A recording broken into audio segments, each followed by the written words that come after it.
I will never forget the day my grandfather invited me to sit with him in the backyard, on that cloudy afternoon that seemed to already announce that something heavy was coming. I was just a curious kid, full of questions about battles, generals, and tanks.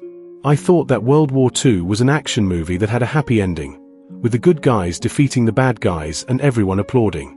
But that day, my grandfather looked into my eyes in a different way, as if he were about to tell me a secret he had kept his entire life.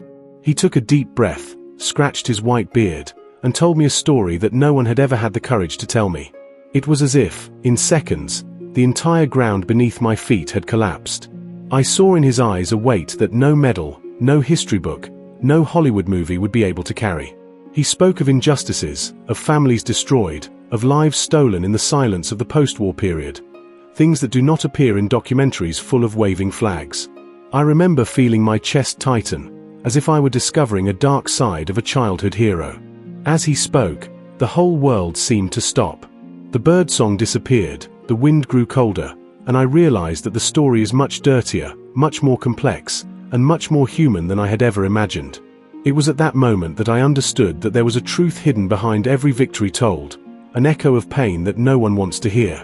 That was the trigger that changed everything for me and made me want to delve into those forgotten memories, into the buried secrets that need to be brought to light. And that is exactly why I am here today, to share this journey with you. Ever since I was little, I have always been the kind of child who would be mesmerized when someone started telling an old story. I would sit on the floor, hug my knees, and stare wide-eyed, as if each word were a key that unlocked a secret universe. My friends wanted to play soccer, but I preferred to listen to my grandfather talk about the war, about the endless marches, about the screams that tore through the silence of the early mornings. I thought it was all just an adventure, a heroic saga, like in the black and white movies that were shown on the old TV at home. The metallic sound of the bullets, the impassioned speeches, the colorful maps that showed who was good and who was evil. It all seemed so clear, so easy to understand. But I had no idea what was really hidden behind those smiles in the victory photos, behind the triumphal parades on the decorated avenues. When I started to grow up, I began to notice that there were strange silences at the lunch table.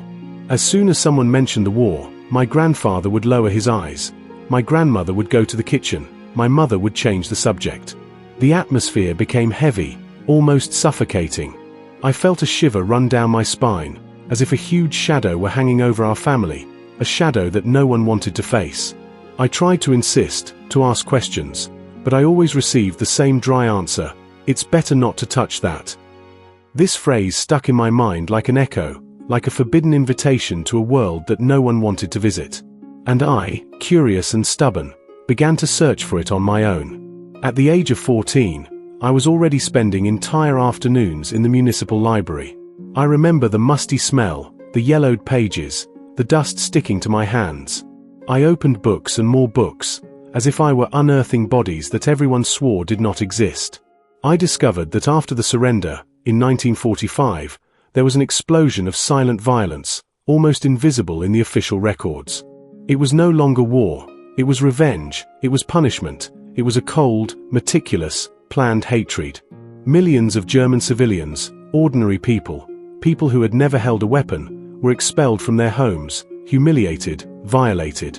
This part of history seemed so buried that it seemed like a myth. But the evidence was there, hidden in footnotes, in soldiers' diaries, in letters that never reached their destination. I remember one night in particular. I was in my room, with the dim light of a lamp, reading a letter that an American soldier wrote to his mother. He described how soldiers, after entering cities, would take revenge on women and destroy everything they could find. He spoke in a cold, almost robotic tone, as if he were describing a list of tasks. At that moment, my stomach turned. I felt sick. I wanted to cry, to scream.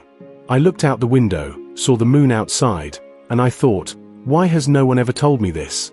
Why does no one talk about these victims? After that, I started confronting my family. I wanted answers.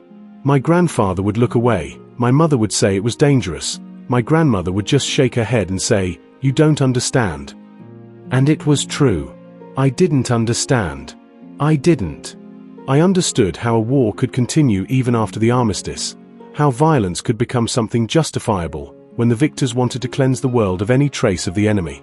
I discovered that in some regions, people were branded as guilty just for speaking German, or for living in territories that had previously been disputed. They lost everything: homes, possessions, dignity. They were forced to walk for miles in the cold, without food or water, being attacked by angry mobs. The stories began to mix with my nightmares. I dreamed of long lines of people walking along dark roads, women holding children in their arms, men dragging heavy suitcases, soldiers laughing in the background. I would wake up sweating, my heart racing, with that feeling of guilt that I didn't even know where it came from. I began to feel angry at the silence, angry at those who chose to forget, angry at those who wrote books just to celebrate victory, ignoring the muffled groans on moonless nights. In high school, I tried to talk about it once. It was a disaster. The teacher cut me off mid-sentence and said that I was romanticizing the enemy. My classmates started laughing, looking at me as if I were a traitor. I felt small, crushed, as if I were carrying a burden that wasn't mine but that no one wanted to touch. I walked home, kicking stones on the sidewalk, with a lump in my throat. I arrived, threw my backpack on the floor and went straight to my room. I spent hours staring at the ceiling, trying to understand how the world could be so blind, so comfortable in ignorance. I started collecting newspaper clippings, old photos, short stories that I found at antique fairs. Each piece was like a fragment of a broken mirror that I tried to reconstruct. And each fragment reflected a pain, an injustice, an absence. I saw photos of women being dragged by their hair, of starving children, of old men lying on the side of the road. Blurry, yellowed photos, but they screamed a truth so loudly that it seemed like they wanted to tear the paper. Over time, I realized that my goal was not to defend one side, but to reveal the human, fragile, and brutal part that exists in all of us. I understood that when a war ends on paper, it continues in people's souls, in the bodies of the victims, in the silences that are passed down from generation to generation. My grandfather, that day in the backyard, tried to protect me from this pain. But I could no longer turn away. I was swallowed up by these voices, by these stories, and today I carry each one of them with me. It's as if each step I took was accompanied by a chorus of whispers, reminding me that history is not made up only of medals and applause. It is made up of tears that dried on the face, of screams swallowed in the dark, of memories that burn inside. And that's how I began to realize that, behind the raised flags, there was another battlefield. A field where the weapons were silence, forgetfulness, and denial. At that moment, I felt that my mission was to tell them even if it hurt, even if they called me crazy, even if I lost friends. Because I needed to give voice to these forgotten souls. I needed to shout what no one had the courage to whisper. And today, I want you to come with me, to walk beside me down this dark road, full of echoes, full of painful truths. Because only then can we look the past in the eye and, perhaps, find some form of redemption. I clearly remember the first time I felt my body freeze when I held one of these old letters. It was a cold night. I was in the attic of my grandfather's house, that space that always seemed like a forbidden place to me, full of dusty boxes, broken furniture, and a strong smell of damp wood mixed with my grandmother's old perfume. I was rummaging through it out of curiosity, perhaps trying to find an old photo or a forgotten toy. But what I found was much heavier than anything I could have imagined. It was a small box, locked with a rusty padlock. I forced it open, broke the clasp, and when I opened it, I was swallowed by a silence so profound that it seemed as if the whole world had stopped to watch me. Inside the box were a pile of yellowed papers, torn envelopes, foreign stamps, and some photos so blurry it was hard to make out what they showed. But what really caught my attention were the letters. They were tied together with a faded red ribbon, as if someone had tried to seal a wound that had never healed. I pulled out the first letter with shaking hands and began to read. As the words began to take shape, I felt a lump tighten in my throat, as if each sentence were a knife sticking into my skin. It was a tale of hunger, cold, and humiliation. A woman described how she was dragged from her own home in the middle of the night, her children crying, her husband begging her to leave them alone. She spoke about the endless march to a train station, about the children fainting on the way, about the soldiers laughing as they threw buckets of ice water on the elderly to wake them up. I remember closing my eyes several times, as if I wanted to run away, but it was impossible. The words were so heavy that they seemed to stick to my bones. When I finished reading, my hands were cold as ice. My heart was beating so loudly that I could hear it in the silence of the attic. After that night, I couldn't stop. I returned to that attic every day as if I were addicted, as if I needed that pain to feel alive. I read each letter carefully, studying every tear stain, every scribbled word.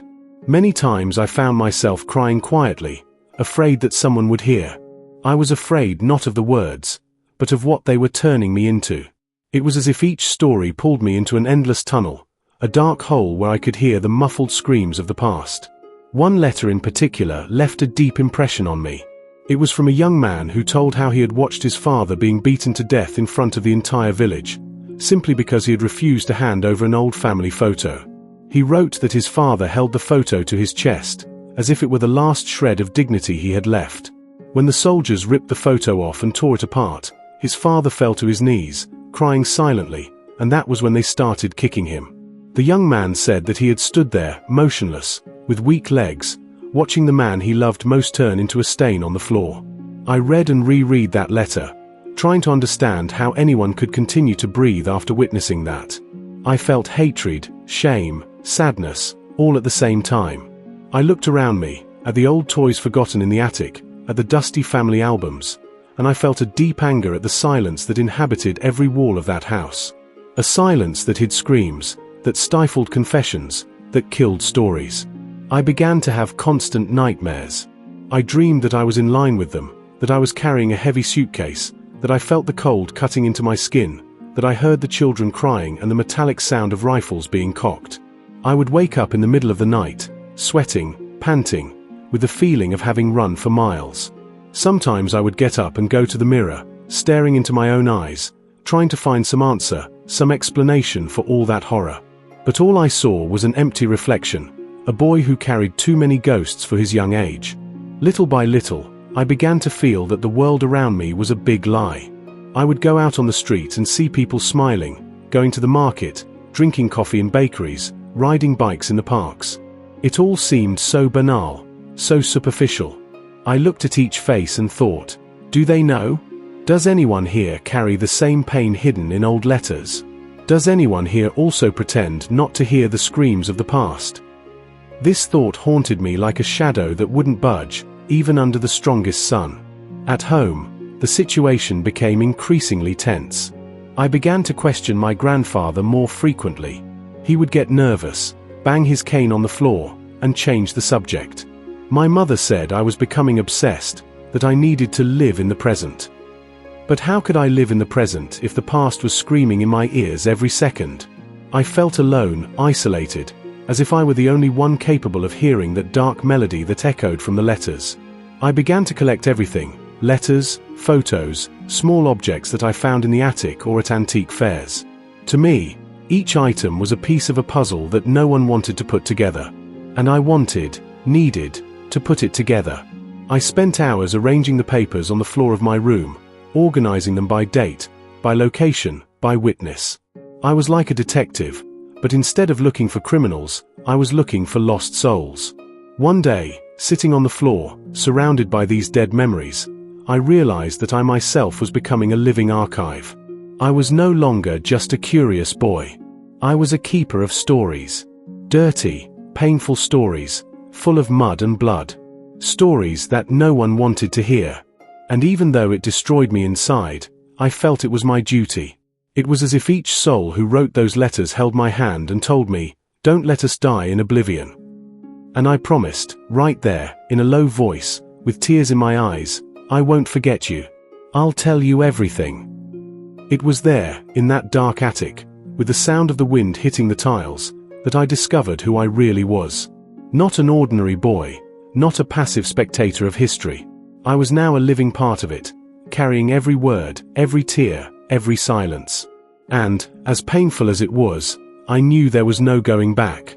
I opened Pandora's box, and inside it I found not only ghosts, I found my own soul reflected in the eyes of victims who had never had a voice. As I began to put the pieces together, I realized that it wasn't just my family that was keeping secrets. The entire world seemed to be participating in a great silent pact, a conspiracy to sweep uncomfortable stories under the rug. I remember the first time I read about the division of Germany into occupation zones, right after the war. In the school history textbook, it was described as a strategic agreement, a necessary way to prevent a new conflict. It seemed so simple, so diplomatic, so clean. But the letters I held in my hands said something else. They spoke of families torn from their homes in the night, of villages that woke up surrounded by tanks, of children who didn't understand why they were being pushed out of their own homes. I became obsessed with understanding this division. I began to search through online archives, visit old libraries, and talk to descendants of people who had lived through it. I discovered that the occupation zones were not just lines on a map, they were borders that cut not only through the land, but also through people's souls. On one side, American soldiers. On the other, British, Soviet, French. Each with their own rules, their own whims, their own forms of justice. But the truth is that, for those who lived there, it didn't matter which flag was flying. The fear was the same. I read stories of entire cities being emptied in a matter of hours. People had to abandon everything: clothes, photos, mementos, even loved ones who couldn't walk. The thought of that tore me apart inside. I looked at my room, at every object I owned, and thought, if someone came in here today and said, "You have 15 minutes to leave," what would I take? What would I leave behind? And most of all, who would I be after losing everything? These questions haunted me day and night. The letters told of how the occupying troops collectively punished entire villages. If someone was accused of collaborating with the previous regime, and there was no need for concrete evidence, an anonymous complaint would suffice. The entire community paid the price. Houses were burned, looted, abused. I read about mothers begging soldiers not to take their daughters, about elderly people kneeling holding old war medals, trying to prove that they were good citizens. But it was no use. The logic was simple and cruel. Everyone was guilty until proven innocent, and no one wanted to hear proof. I remember one story that kept me awake for days. A man said that, after seeing his village looted, he was forced to march for days to a makeshift camp. He described the bodies piled up on the roads, the food stolen along the way, the sounds of gunshots that echoed in the night to silence the rebels. He said that with each step he felt as if he was saying goodbye to himself, as if with every kilometer a piece of his humanity was being ripped away. I read this with shaking hands, imagining the despair of walking without knowing if there would be a tomorrow. The most shocking thing was to realize how casually these collective punishments were treated in official documents. They spoke of cleansing, reparation, neutralization of threats. Cold, calculated words, used to disguise terror, as if pain could be translated into bureaucratic terms. I realized that in war, words are weapons as deadly as bullets. As I read, I felt as if I were hearing muffled voices behind locked doors, whispers that begged to be heard. I began to understand that for many people, these events were not just injustices, they were open scars that were passed down from generation to generation. Families that were scattered, names that disappeared, stories that were forbidden to be told. And I wondered, how many grandfathers, grandmothers, mothers, and fathers walk around carrying a silence that screams inside? How many birthday parties, how many Christmas dinners were marked by fake smiles, while deep down someone remembered a relative who never returned? On one of my visits to a small library, I found a diary hidden among old account books. It belonged to a woman who had been expelled from her home in East Prussia. She wrote about how she smelled the flowers in the garden while soldiers broke down the door. How she heard the birds singing mixed with the crying of her young son. She described in such detail the sound of heavy footsteps in the hallway, the shattering of dishes on the floor, that it seemed as if I were there, hidden in the corner of the kitchen, watching it all happen. That diary was one of the most painful things I have ever read. Each page felt like an open wound.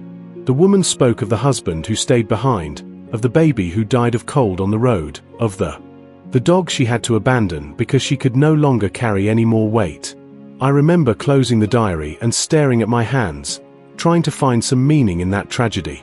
And that was when I realized, official history teaches us to hate or worship, but never to understand. It never teaches us to feel the pain of others as if it were our own. After all this, I began to see my own house with different eyes. Every wall seemed to hide echoes of old voices. Every photograph hanging in the hallway seemed to stare at me with a silent warning, Be careful what you discover. I would walk through the rooms at night, hear creaks in the floorboards, the wind knocking on the windows, and I felt as if I were being watched by those I had never met, but who now lived inside me. My mother began to notice that I was different. I would spend hours locked in my room, writing, reading, trying to piece together those fragmented stories. Sometimes she would knock on the door and ask if I was okay. I would say yes, but inside I felt an abyss. I was afraid to speak, afraid of contaminating her with that pain, afraid of dragging everyone into the hole I was sinking into. I had the constant feeling that at any moment someone would knock on the door and tell me to stop. Tell me to forget everything, to put the letters back in the box, to go back to being the normal kid who played video games and laughed at silly jokes at school. But I knew that was impossible. Because once you see the truth, there is no way to unsee it. These occupation zones were not just geographical divisions, they were cracks in the collective soul. They turned friends into enemies, neighbors into informers, families into ghosts. And there I was, alone, digging every meter of that minefield of memories. Today I realize that that attic, those letters, those stories were my baptism. It was there that I stopped being just a curious kid and became a guardian of dead voices. A confessor of pains that no one had the courage to confess. And, as much as it hurts, I know that this journey has no return. I carry every step of those exiles, every muffled sigh, every empty gaze lost in the horizon. And if you are here listening to me, it is because perhaps you also feel this restlessness. Perhaps, just like me, you are ready to open the door that everyone prefers to keep locked. And I will be here, waiting for you, ready to continue descending each step of this abyss, even if it never ends. I remember exactly the day I discovered the word expelled. It seemed like an invented word, a cold label to bury millions of stories. I found it in a footnote, in an old hardcover book that was abandoned in a library that smelled of mold and burnt paper. Expelled, people who were torn from their homes, their fields, their streets, without the right to say goodbye, without the right to defend themselves. A word that carries within it an entire universe of pain and silence. When I read it for the first time, I was paralyzed. It was as if someone had opened a hole in the ground, pulled me in, and left me there, alone, in the dark. I began to research more. I spent sleepless nights reading reports so cold they seemed to have been written by machines, reports that spoke of population transfer, demographic movement, area clearing. Technical, sterile terms that hid the horror that lurked behind each number. The expellees were not just statistics, they were mothers, fathers, children. People who had simple dreams, a garden, a warm room, a future for their children.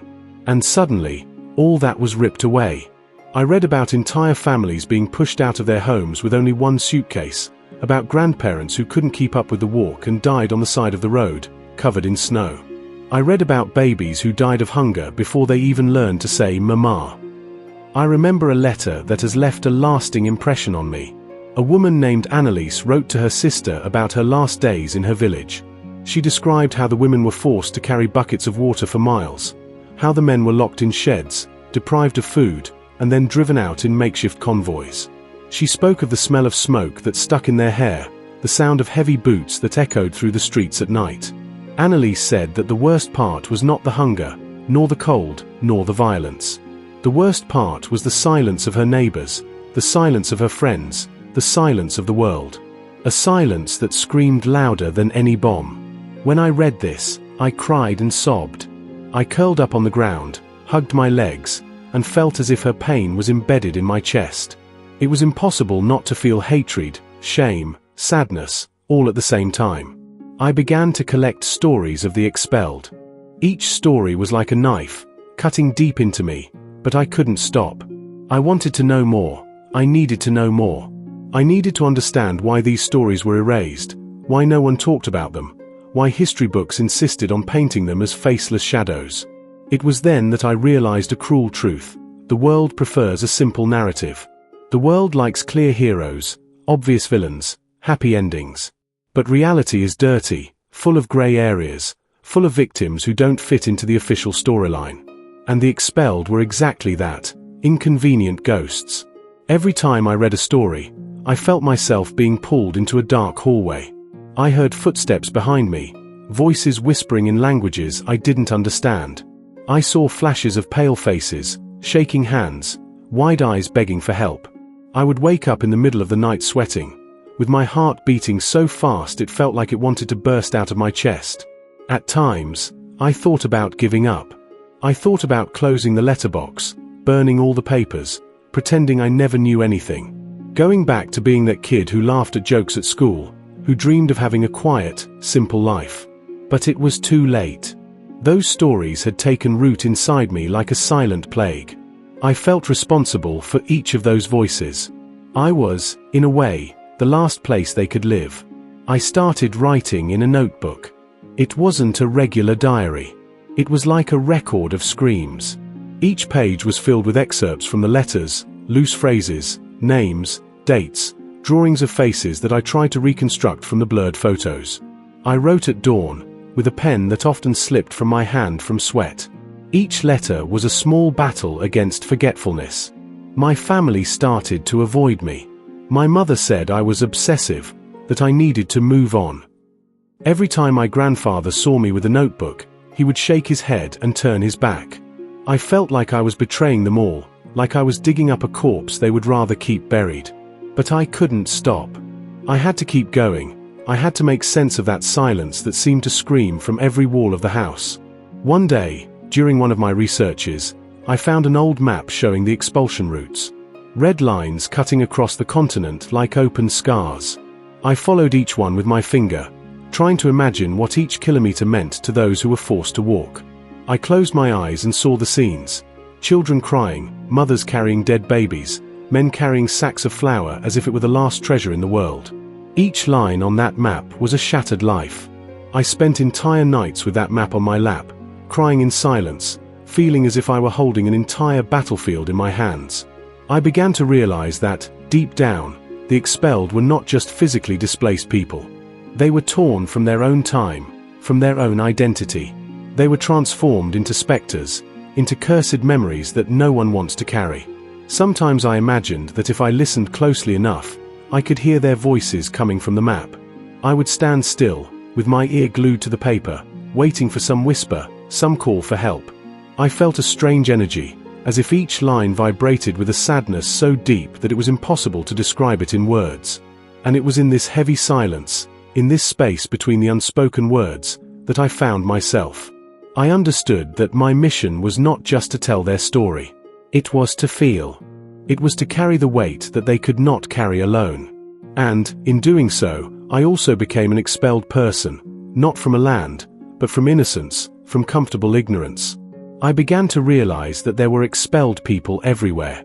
People who walk alongside us, who carry a buried past, who smile in public but bleed inside. People who never had the chance to tell their story because the world decided it was better to forget. And that was when I realized, perhaps the greatest crime is not physical expulsion, but exile from memory. And now, every time I close my eyes, I see those endless lines, those torn suitcases, those desperate faces. And I know that, as long as I live, they will walk with me. I am living proof that history, no matter how much they try to erase it, always finds a way to resurface, to scream through those who dare to listen. And I chose to listen. I chose to be the echo. I chose to never forget. Silence. It has always been the sharpest weapon in history. And in my family, silence was almost a religion. After I started to search through the letters, the diaries, the stained maps, I realized that silence was not just a coincidence. It was a pact. A silent agreement that spread through the generations, like a slow poison that no one could see, but that ran beneath the skin. I began to feel it in such a visceral way that it seemed like the air in the house was getting heavier every day. My grandmother, for example. She was a woman of few words, always with her eyes downcast, her hands busy with embroidery or stirring the pot. When I was a child, I thought she was just shy, or that she liked to live in her own world. But after I discovered the letters, I began to notice the details. The way she would flinch when she heard loud footsteps in the hallway, the way she would change the subject when someone mentioned war, the almost imperceptible tremor in her voice when she mentioned her youth. It was as if every word she didn't say was a piece of a story that I was dying to hear. I tried to ask her. Several times. I would go to her in the kitchen, pretend to want to help, pick up a knife to peel vegetables. And then, in a low voice, almost as if confessing a sin, I would say, "Grandma, what happened after the war? Why did you come here? Who stayed behind?" She would stop, look at the cutting board, the knife, my hands. And then, in an almost ritualistic movement, she would drop everything, turn around, and leave the room. I was left alone, holding a half-eaten carrot, feeling the emptiness pulsing in the air. These silent leaks became frequent.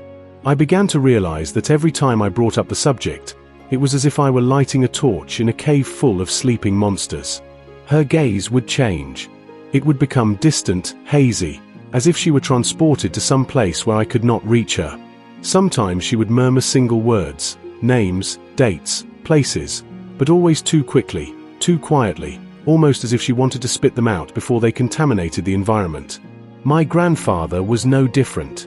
When he was young, he seemed like a strong man, full of stories, but over time, the war molded him into a living statue of silence.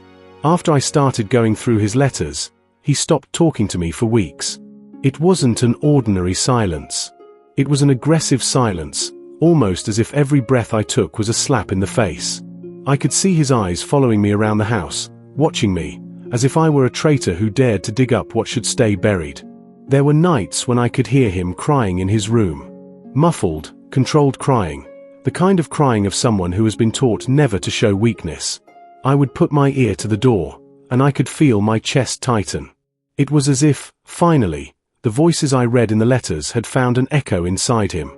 And I wondered, did he really want someone to hear him, deep down? Did he just not know how to start? My mother, on the other hand, seemed to live in another world. She said that it was old people's thing, that I needed to stop living in the past. Sometimes I thought she really believed it. Other times, I saw a silent panic in her eyes, as if she were afraid of being swallowed up by this abyss I was digging. When I showed her a letter or a photo, she would back away like a cornered animal, saying that I was making up fantasies, that it was all in my head. But I knew that wasn't the case. I could feel it. The silence was becoming a wall inside the house. Every conversation was a battle. Every question, a knife stuck in an old wound. Sometimes, I dreamed that the whole house was a big echo chamber, where all the secrets kept knocking on the walls, waiting for someone brave enough to listen to them. I would wake up from these dreams with my heart racing, my face wet with sweat, hearing the echoes of voices I had never heard before. I began to feel exiled inside my own house. I would spend hours locked in my room, surrounded by letters, diaries, maps. It was as if I were putting together an endless jigsaw puzzle, but each piece I put together made the picture even darker. I wondered if I would ever reach the end, if I would ever find an answer that would give me peace. But deep down, I already knew there was no end. There was only more pain, more silence, more ghosts. It was around this time that I started writing in my notebook at dawn. I would sit on the edge of my bed, with the pen trembling in my hand, and write down everything I heard, everything I dreamed, everything I imagined. I wrote as if I were talking to the dead. Each page was a confession, an attempt to dialogue with those who never had a voice. And, in a way, I felt like they were there with me, reading every word, holding my hand. At times, I thought I was going crazy. I could hear footsteps in the hallway when no one was awake. I saw shadows passing by the mirror, whispers in the dark. I knew it was my mind trying to deal with the weight, but at the same time, I felt like it was them, the cast out, the forgotten, coming to visit me, thanking me, demanding of me. It was scary, but it was also a strange comfort. I was no longer alone. And it was in this suffocating silence that I understood the true cruelty of war. It wasn't just the bullets, the tanks, the explosions. It was the silence that came after. The silence that stole voices, that erased names, that turned people into shadows. The silence that shaped entire families, that passed from grandfather to grandson like an invisible curse. I began to feel that my mission was to break this silence, to scream what no one had the courage to say, to tell the stories that were locked away in letters, in diaries, in hidden tears. I knew that this was distancing me from my family, that it was turning me into a stranger in my own home. But I couldn't stop anymore. Because once you hear the screams buried in the silence, you can never sleep peacefully again. Now, every time I close my eyes, I see my grandmother's face, I see my grandfather's empty gaze, I see my mother trying to smile, pretending that everything is fine. But behind it, I feel the roar of silence, the storm that no one wants to face. And me. I chose to enter this storm. I chose to be the traitor of silence. I chose to carry the pain that everyone spent their entire lives pretending did not exist. And, even if it consumes me inside, even if I end up alone, I know that it is the price of giving voice to the dead. And I accept it. Because someone needs to hear. Someone needs to remember.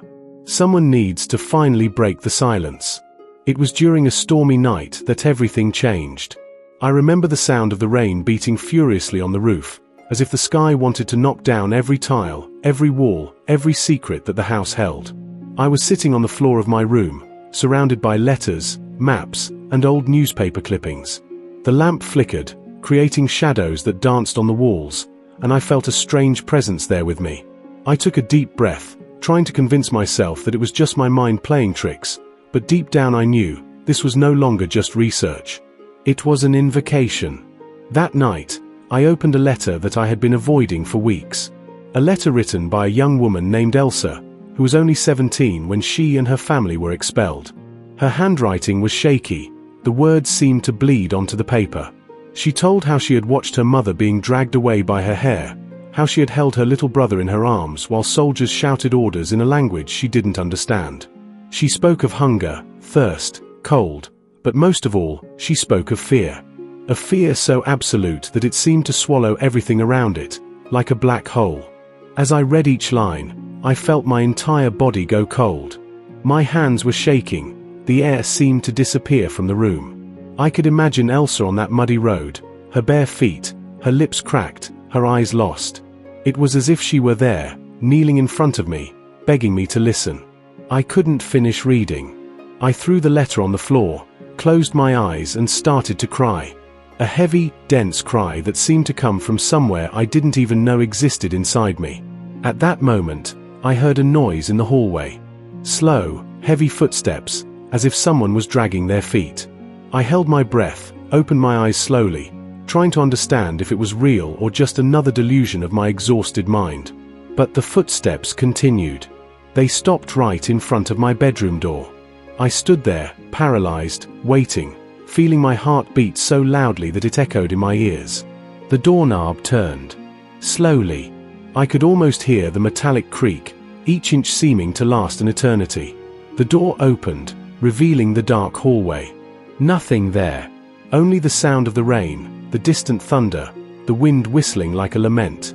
But I felt that there was something, or someone, there, watching me. I struggled to my feet, my legs weak, and walked to the door. I looked down the empty hallway and felt a chill run down my spine. That was when I saw it. At the end of the hallway, near the stairs, a figure stood. It was not clear, it was almost like a shadow, but I could feel the pain emanating from it. A pain so thick it seemed to choke the air. I knew who it was. I knew that this was Elsa. Or maybe it was all the Elsas, all the expelled, all the souls I had unearthed from the silent pages. I took a step forward, but the figure disappeared, as if sucked into the darkness itself. I stood there, still, breathing quickly, trying to understand if I had really seen it or if my mind was playing a cruel trick on me. But deep down, I knew. That apparition was not a delusion. It was a message. A reminder that, now, I was more than just a curious person. I was the guardian. The bearer of pain. The only one who could, or rather, who dared to give voice to what was erased. After that night, I began to feel presences all the time. When I walked around the house, I felt eyes coming from the walls. When I went to sleep, I felt someone sitting on the edge of the bed. Sometimes, I woke up in the middle of the night to the sound of low cries, moans that seemed to echo inside my head. I was changing. I was no longer the same boy who only wanted to understand the past. I had become part of it. I began to write compulsively, pages and pages, as if my hands were moved by another force. I wrote entire stories in one night, reporting everything I read, everything I dreamed, everything those voices whispered. My handwriting became increasingly shaky, almost illegible. But I didn't stop. I felt that if I stopped, those souls would consume me. My mother began to avoid me completely. She would walk through the hallways with her head down, as if I were a stranger. My grandfather stopped leaving the room. My grandmother didn't even look at me anymore. The whole house seemed to be drowning in a heavy fog, a silent mourning that no one dared to name. I spent hours in the attic, reading the letters out loud. I felt the need to speak, the need for the words to be heard, even if only by the shadows that haunted the place. Sometimes, I felt a light touch on my shoulder, a cold breeze passing through my neck, a whisper that I couldn't fully understand. And I kept reading, as if I were in a ritual. I stopped going out. My friends disappeared. The messages on my cell phone went unanswered. I isolated myself completely, as if I were living in another world. A world where the past was more real than any present, where the dead screamed louder than the living. I knew I was moving away from everything, but at the same time, I felt that I was getting closer to some hidden truth, some revelation that could only be reached through pain. Today, I know that I am no longer just me. I am an echo, a living archive of all the voices that tried to silence them. Every beat of my heart carries a name, a face, a story. Every breath I take carries the cold of the roads, the smell of ashes, the bitter taste of silence. And even if the whole world calls me crazy, even if no one believes what I saw, I know that those souls are here with me. I feel them. I carry them. And now, when I look in the mirror, I no longer see just my reflection. I see a crowd behind me. Empty eyes, mouths open in silent screams, hands outstretched, asking to be remembered. I am the guardian, the confessor, the betrayer of silence. And, no matter how much it hurts me, no matter how much it eats me up inside, I can't stop. Because if I stop, they'll disappear. And I can't let that happen. I promised. I gave my soul in exchange for their voice. And now, it's too late to go back. I remember the day I decided to leave home. It wasn't a sudden decision, like someone waking up and deciding to drink a different kind of coffee. It was a slow, silent process, so gradual that, before I realized it, I had already packed my suitcase.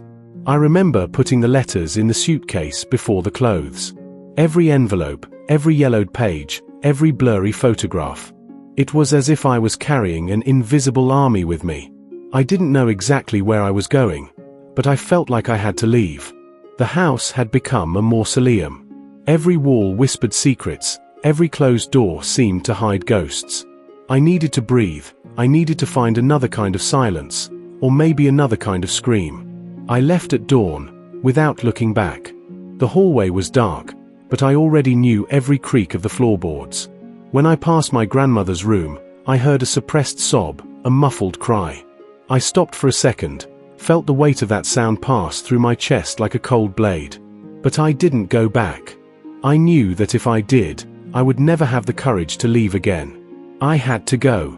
That was the last chance to escape before the silence of the house swallowed me completely. The first night away was strange. I stayed in a small room in an old boarding house. The room smelled of mold and rough sheets. I sat on the edge of the bed, took the letters out of the suitcase and spread them all over the mattress. I looked at each one as if they were old friends, or maybe old ghosts. I spent hours rereading passages, holding photos up to the dim light of the lamp, trying to decipher looks, guessing thoughts that were never written. It was that night that I began to write my own letters. Not letters to living people, but letters to them, to the expelled, to the dead, to the forgotten. I wrote as if I were talking to each one, apologizing for not having arrived sooner, for not having shouted louder, for not having prevented them from being swallowed by oblivion. Each word seemed to burn on my skin, as if it were a confession that I had kept for decades, even though I had not lived through all that. Directly. I spent days wandering aimlessly, sleeping in rented rooms, eating as little as possible. Each city seemed the same, old buildings, wet streets, people who passed by me without seeing me. I felt invisible, a ghost among ghosts. Sometimes, I would go into empty churches, sit in the back, and just listen to the silence. It was a different silence from the one at home, a silence that seemed to hear me back. In one of these churches, I met an elderly woman who saw me crying. She approached slowly, put her hand on my shoulder and asked me if I needed help. I wanted to tell her everything, open every wound, deliver every letter. But the words wouldn't come out. I could only shake my head and keep crying. She stood there, silently, holding my shoulder, as if she understood. Maybe she really did understand. Maybe she also carried ghosts. In each city, I left a letter. I hid it on park benches, inside books in libraries, behind images in churches. It was my way of spreading the voices, of ensuring that even if I disappeared, those stories would continue to wander. I like to imagine someone, one day, finding one of those letters, reading it in silence, and feeling the same cold that I felt. It was like planting seeds of pain, but also of memory. I began to notice that my face was changing. The mirror began to show me someone I didn't fully recognize. Deep dark circles, dull eyes, stubble, pale skin. It was as if the weight of the stories was molding my body, transforming my reflection into a mosaic of all the faces I carried with me.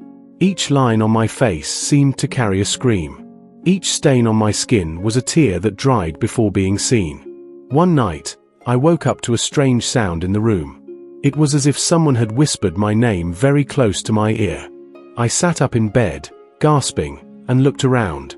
The letters were scattered across the floor, some flying gently, as if moved by an invisible breeze.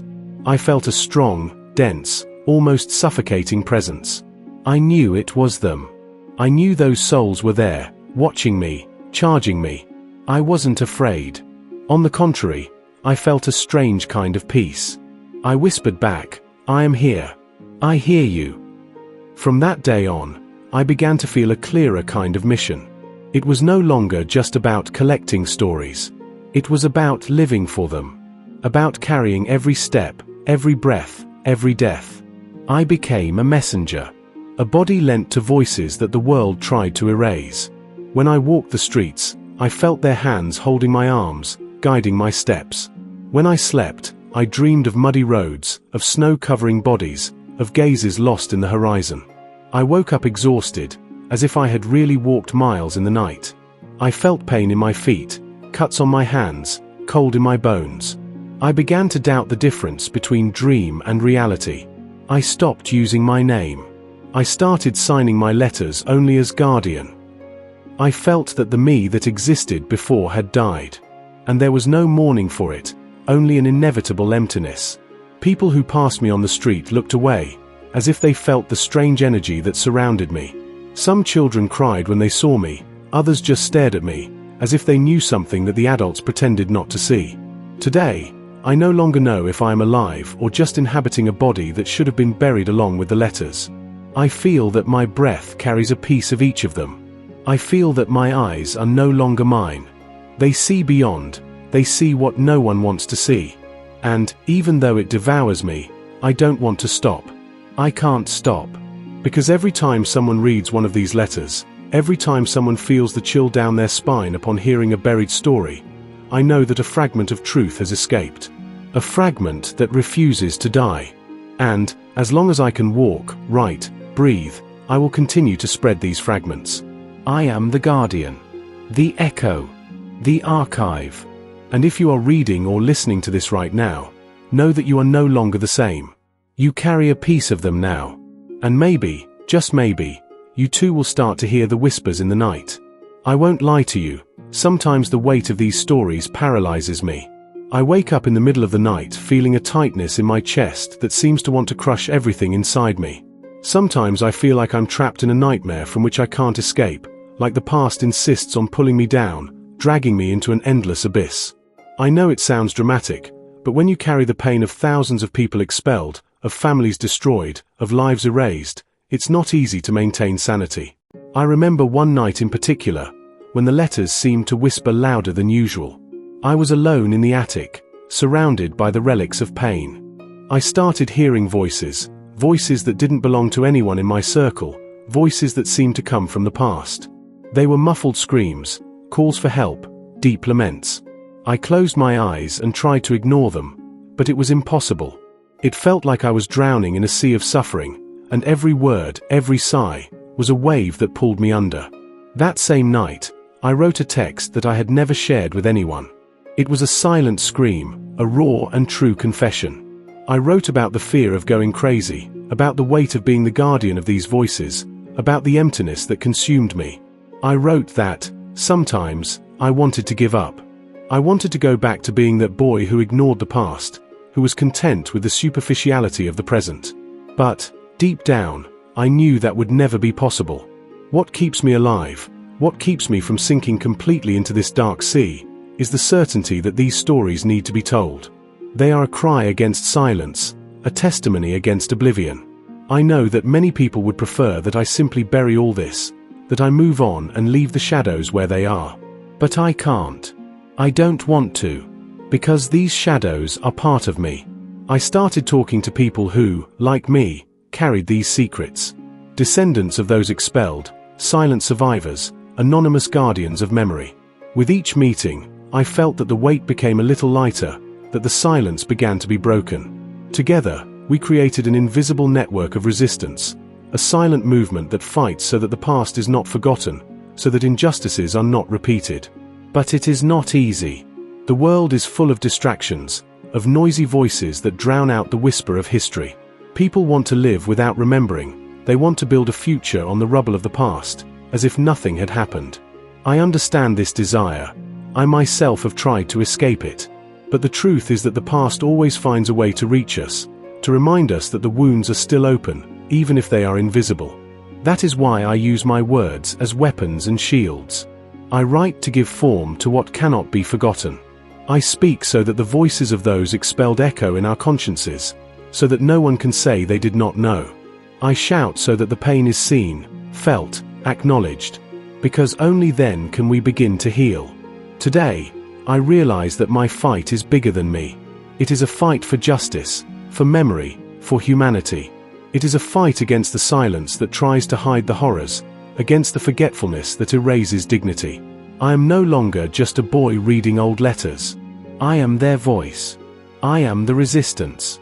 And if you are here with me now, listening to this story, know that you can also be part of this fight. You can choose not to close your eyes. You can choose to listen to what the world tries to silence. Because only together can we ensure that the injustices of the past are not repeated, that the voices of those expelled are never lost in the void.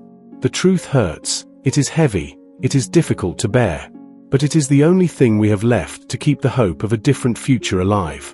And I believe that, as long as there are those who remember, those who tell, those who resist, this hope will never die. So, stay with me. Let's break the silence together. Let's give a voice to the forgotten together. Because this story does not end here. It is just beginning. I know that many of you, on the other side, must be asking yourselves, but why do you carry all this alone? Why don't you let it go, try to move on, forget these stories? The answer is not simple, and it shouldn't be. Because, deep down, I understood that these stories are not just from the past. They live here, inside me, inside all of us. They are invisible scars that time cannot heal, wounds that bleed silently, but that remain open. Since I began this journey, I have realized that carrying these memories is not a burden, it is a mission. It is as if I have been given a flame, a responsibility that I cannot abdicate. Sometimes I feel like I am walking a tightrope over an infinite abyss. Any false step and I could plummet into total despair. But I cannot stop. I cannot let the abyss win. I see myself reflected in the eyes of the people I meet in my research, in the stories I read and tell.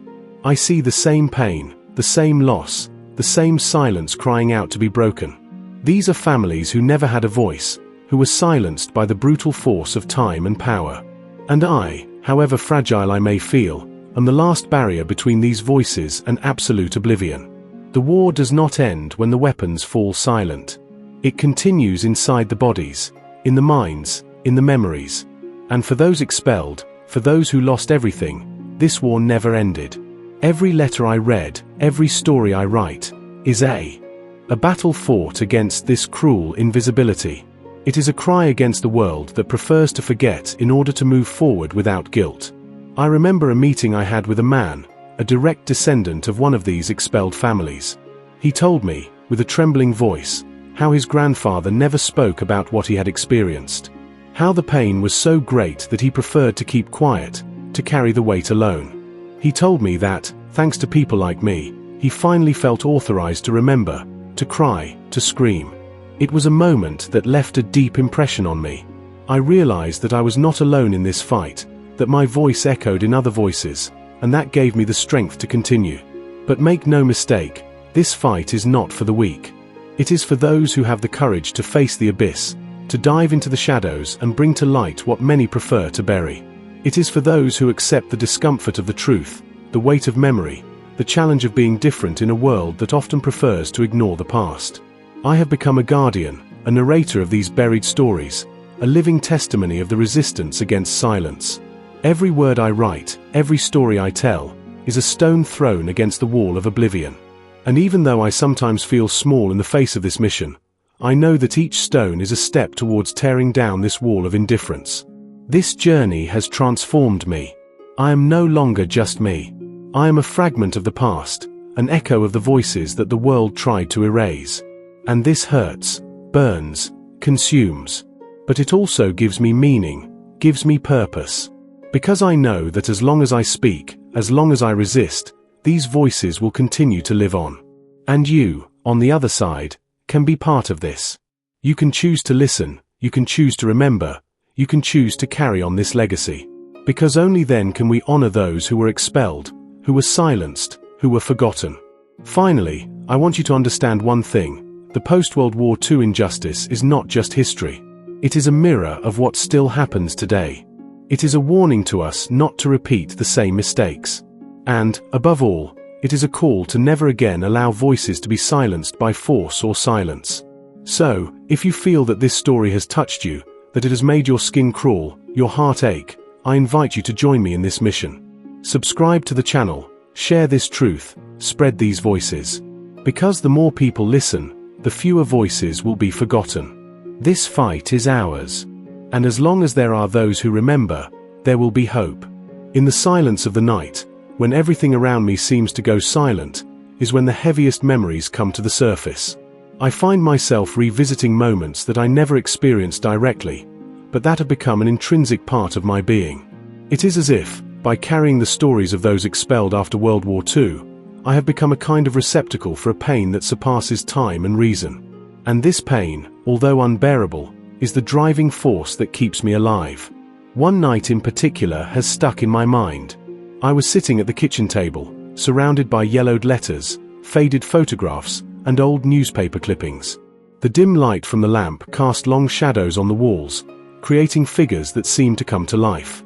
I was reading a letter written by a woman who recounted the loss of her family, the desperate escape, and the constant fear of being discovered. As I read on, I felt the weight of that story become a tight lump in my throat, as if I were reliving every horror, every abandonment. The sound of the rain beating on the window added to the somber atmosphere of the night, and I found myself completely immersed in those words. It was as if time had stopped, and I was trapped in that moment, living every second of the terror and anguish of the letter. I could feel the woman's eyes staring at me, her desperation and her courage blending into a raw and real confession. And there, in that shadow, I realized how much these stories needed to be told, not just to remember, but to warn, to make sure they would never be forgotten. The loneliness I felt at that moment was profound and overwhelming. I was alone, but accompanied by thousands of voices crying out for justice and recognition. I wanted to be able to embrace each of those ghosts, to tell them that they were not alone, that I was there to listen, to remember. But the distance between the past and the present seemed like an abyss that I could not cross. It was in that moment of vulnerability that I understood the true dimension of post-World War II injustice. It was not just the material loss, the homes taken, the stolen goods. It was the loss of dignity, of identity, of the right to exist and to be recognized as part of a greater history. It was the invisible pain that ran through the veins of entire generations, a silent legacy that refused to die. I felt a mixture of anger and sadness. Anger at the world's indifference, at the ease with which voices were silenced. Sadness at knowing that many still live under the weight of these losses, often without even understanding what they carry. This mixture dominated me, consumed me, but also drove me to move forward, to continue unearthing these stories, to continue being the guardian of forgotten voices. In the following weeks, I began to feel changes within myself. I was no longer just a reader or a researcher. I became a channel for these stories, a means by which they were finding a voice again. I talked about them to friends, to strangers, I wrote texts, I recorded videos. And each time I did this, I felt a deeper connection with the past, as if I were repairing, little by little, the cracks in the fabric of time. But this mission also brought me internal conflicts. I found myself torn between the desire to live a normal life and the compulsive need to give voice to the past. Many times, I felt that the responsibility was too heavy for one man to carry. It was as if I were trapped in a prison made of memories and obligations, with no way out. I began to understand that this struggle was not just mine. It was collective. Many people, in different corners of the world, carry their own stories of loss and injustice, trying to survive the silence imposed by wars and oppressive regimes. I saw in this an opportunity to unite these scattered voices, to build a network of memory and resistance that could transcend borders and time. By sharing these stories, I realized the power they have to transform. They generate empathy, awaken consciousness, mobilize hearts and minds. And it is this transformation that keeps me strong, that gives me hope, even on the darkest and loneliest nights. I know that there is still much to be done, many letters to be read, many ghosts to be faced. But each step on this journey is a victory against oblivion, a light lit in the midst of darkness. If you have come this far, know that this story is also yours. That the injustices of the past reverberate in the present and challenge the future. It is our duty to remember, to tell, to resist. And if you haven't already, I invite you to subscribe to the channel, so that together we can continue this mission of giving voice to the silenced, of bringing to light what many have tried to erase. Because as long as there is memory, there will be justice. And as long as there is justice, there will be hope. I remember perfectly one afternoon when, sitting at the table in my small living room, I was overcome by a feeling that I could only describe as a crushing weight, an invisible burden that tightened my chest and left me breathless. I had before me a pile of documents, letters, reports, old photographs, that, to many, would be just pieces of the past, but to me, they were pieces of my own soul. It was as if each word, each line, was a slow stab, opening wounds that would never heal. As I read, an image began to form in my mind, of thousands of families, forcibly evicted, walking aimlessly, leaving behind not only their homes, but their stories, their dreams, their identities. It was a silent march, an imposed exile, a cruel erasure that few dared to acknowledge. And I was there, in the midst of this storm, trying to give voice to these silent echoes, trying to rebuild what the world had tried to destroy. But it wasn't just the suffering that impacted me. There were also moments of beauty, of faint hope, hidden between the cracks of time. Stories of solidarity, of small gestures that saved lives, of silent resistance that defied oblivion. I learned that even in the deepest darkness, light insists on finding a way, and that human beings, no matter how marked by pain, always seek redemption. Yet the reality of these post-war injustices is brutal and relentless. I discovered how, after the battles ceased, the victims found no rest. What was promised to them, justice, reparation, memory, was often denied, ignored, or simply forgotten. For them, the war continued, but this time, it was fought in the silence of the courts, at the cold tables of bureaucracies, in the dark corridors of institutions. And it is this continuity of pain that haunts me to this day. Because it is not enough to survive the war. You have to survive the silence that comes after, the denial of the truth, the invisibility imposed by power. And I felt this deeply in every story I came across, in every account I read, in every face I imagined. I remember a letter that almost broke me. It was written by an elderly man, who told how his family was expelled from their ancestral land, how they lost everything, including hope. He described the cold nights, the constant fear, the struggle to maintain dignity in the midst of despair. At the end, he said, "They may have killed us, taken away everything, but they cannot take away our memory." These words have remained engraved in my mind, like a mantra that drives me to continue. The journey to uncover these stories has not been easy. I have faced resistance, silence, even hostility. Many people prefer not to remember, or deny the evidence. But I have come to understand that truth is a powerful force that, despite attempts to bury it, always finds a way to emerge. And my role, as a guardian of these voices, is to ensure that it is never stifled.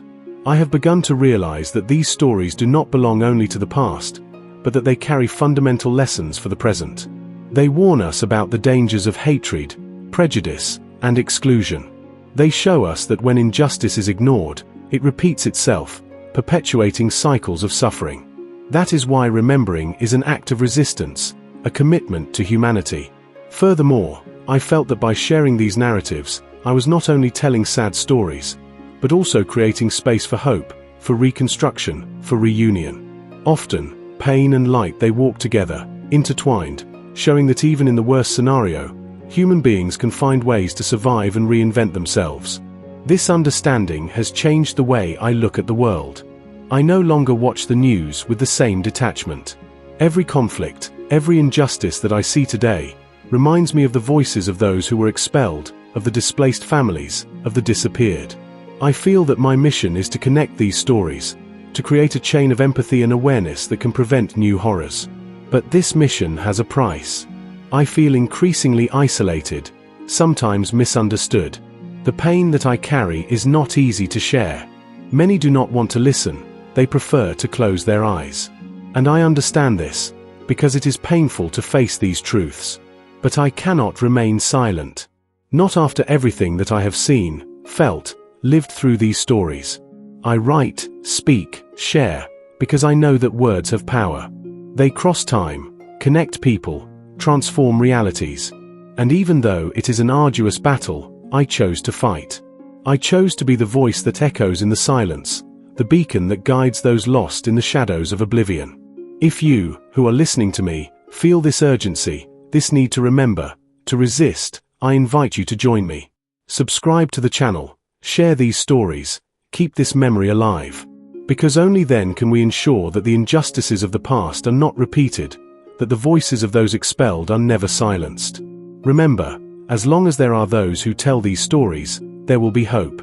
And as long as there is hope, there will be a future. I will never forget the first time I felt the true weight of post-World War II injustice in the flesh. It was a grey day, one of those that seemed to carry a silent sadness in the air. I was in a small town, lost among the mountains, where the whispers of stories that time tried to swallow still echoed. I was welcomed by an elderly woman, who invited me into her home, a simple place, but full of memories that pulsed in every object, in every corner. She showed me old photos, a collection of images that spoke more than 1,000 words. Words could express.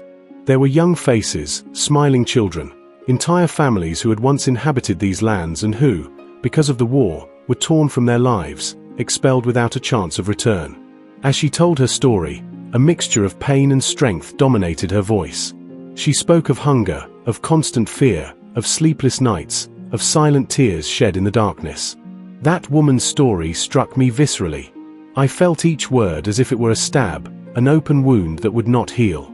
It was impossible not to be moved by her pain, which represented the pain of thousands who, despite surviving, were never truly recognized. I realized that these stories were not just records of the past, but an urgent call to the present. An invitation to look head-on at the injustices that persist, even after the cannons have fallen silent. During the conversation, she revealed a secret that left a deep impression on me. Many of these victims never received any kind of reparation or official recognition. To the world, they simply disappeared, as if their existence had no meaning. Value. This institutionalized silence, this imposed invisibility, was one of the greatest cruelties I had ever known. I thought about how these people were forced to rebuild their lives from scratch, carrying on their chests the scars of a violence that should never have happened. And the worst part, with the world turning a blind eye to their pain, to their losses. I wondered how many similar stories existed hidden in forgotten corners of the world, how many voices still cried out for justice and memory. At that moment, I understood that my role was not just to document facts or tell stories. I needed to be a bridge between the past and the present, a channel so that these voices could finally be heard. It was a difficult mission, full of challenges, but indispensable so that the truth would not be buried under the ashes of oblivion. As she spoke, I felt a deep connection with that past, an invisible bond that transcended time. I realized that those stories were alive inside me, shaping who I am, transforming my vision of the world. I knew that, to honor her memory and that of so many others, I had to continue to uncover these injustices, bringing light where there was shadow. I remember looking at her wrinkled hands, marked by time and struggle, and thinking that, even in the midst of pain, there was a silent strength, a resistance that could never be erased. This strength inspired me to move forward, to face the challenges that arose along the way, to be the guardian of these forgotten memories. But this journey is not without suffering. I feel the weight of the stories I carry, the responsibility that weighs on my shoulders. I often wonder if I am prepared for so much. If I have the strength to continue being the voice of those who have been silenced. It is a daily struggle against discouragement, against the feeling of powerlessness in the face of so much injustice. Still, each story I discover, each testimony I find, rekindles a flame within me. A flame that reminds me of the value of memory, the power of truth, the importance of never letting pain be forgotten. And that is why I am here, talking to you now. So that together we can keep this flame alive, so that no one forgets, so that justice can one day be achieved, even if it is through the power of words and collective memory. If you feel that this story has touched you, that it has awakened something within you, I invite you to join me on this journey. Subscribe to the channel, share these stories, keep alive the memory of those who were expelled, silenced, forgotten. Because as long as there are those who remember, there will be hope. This is our mission. This is our responsibility. And I promise to continue being the voice that echoes in the silence, the light that shines in the darkness, the guardian of the injustices that the world tries to hide. I have been to many places on this journey. Forgotten cities, small villages, old houses that hold stories buried under the dust of time. Each place has its own particular silence, its own shadow. And it was precisely in one of these forgotten corners that I discovered something that forever changed the way I understood post-World War II injustice. It was a village hidden among hills, almost swallowed by nature that slowly grows over the rubble of history. I arrived there on a grey afternoon, the sky overcast as if the whole world was about to collapse. The atmosphere was dense, heavy, loaded with an invisible weight that only those who already know the past can feel. I was greeted by a man with a tired look, his face marked by deep lines that seemed to map decades of suffering. He told me stories that no one else had the courage to remember out loud. He spoke of violent expulsion, of families torn apart, of dreams ripped from the earth. But there was something else, an open wound, still bleeding, that could not be healed. It was the silence imposed by power, the systematic erasure of voices, the disregard for promises never fulfilled. As he spoke, I felt the story run through my veins, an electric current of pain that left me breathless. I realized that this was not a simple narrative, it was a stifled cry, a desperate plea for the world not to forget. And there, in that moment, I understood that my mission was much deeper than I had imagined. It was not enough to tell the facts, to report the events. I needed to capture the essence of the pain, of the resistance, of the humanity that survived even in the face of the worst injustices. I needed to be a guardian of memory, a beacon in the darkness that could guide the lost back to the light. I spent days in that village, walking the cobblestone streets, visiting the places where old homes had been destroyed, feeling the echo of the lives that had once pulsed there. I saw children playing where there had been sadness, I saw flowers growing among ruins, signs that, even in the deepest darkness, life finds a way to resist. But resistance does not erase the past. It carries it with it, transforming pain into strength, fear into courage. And I felt this intensely. I realized that the weight of injustice is not just a scar, it is an engine that drives the fight for recognition, for reparation, for justice. At the end of my stay, the man gave me a small object, a family heirloom, a reminder of the past. That was lost, but that still stood the test of time. He said, "Take this with you. Let it serve as a reminder that memory is a powerful weapon, and that we must never give up fighting." When I returned home, I carried that relic in my pocket like an amulet. It reminds me daily of the commitment I made, to be the voice of those who have been silenced, to keep the flame of memory alive, even when everything around me seems to conspire to extinguish that light. I know that this journey is arduous, that the shadows are long and the path is lonely. But I cannot, nor do I want to, give up. Because as long as I breathe, as long as I have a voice, I will continue telling these stories, opening wounds so that they can finally heal, exposing truths so that they can illuminate the present. And I invite you to walk with me, to subscribe to the channel, to share these stories, to be part of this silent but powerful resistance. Because together, we can ensure that the injustices of the past are not forgotten, and that memory is the foundation of a more just future. As long as there are those who remember, there will be hope. And as long as there is hope, nothing can erase what was experienced, nor silence those voices that insist on being heard. We have reached the end of this journey, at least for now, but before closing, I need to share with you the most profound reflection that I have carried with me since I dove headfirst into this story of post-World War II injustices. Have you ever noticed how time, which many say is the greatest healer of wounds, can sometimes be the greatest agent of forgetting? As it relentlessly advances, it buries under its quicksand the pains we no longer want to carry, the truths we prefer to avoid? I have learned, the hard way, that forgetting is not forgetting just for ourselves. Forgetting is betraying those who came before. It is allowing their stories to be erased, their voices to be silenced forever. And, even worse, it is allowing the same injustices to be repeated, with the world pretending not to notice, with humanity opting for the comfort of silence instead of the discomfort of the truth. That is why I chose to resist. I chose to be the voice that does not shut up, the beacon that does not go out.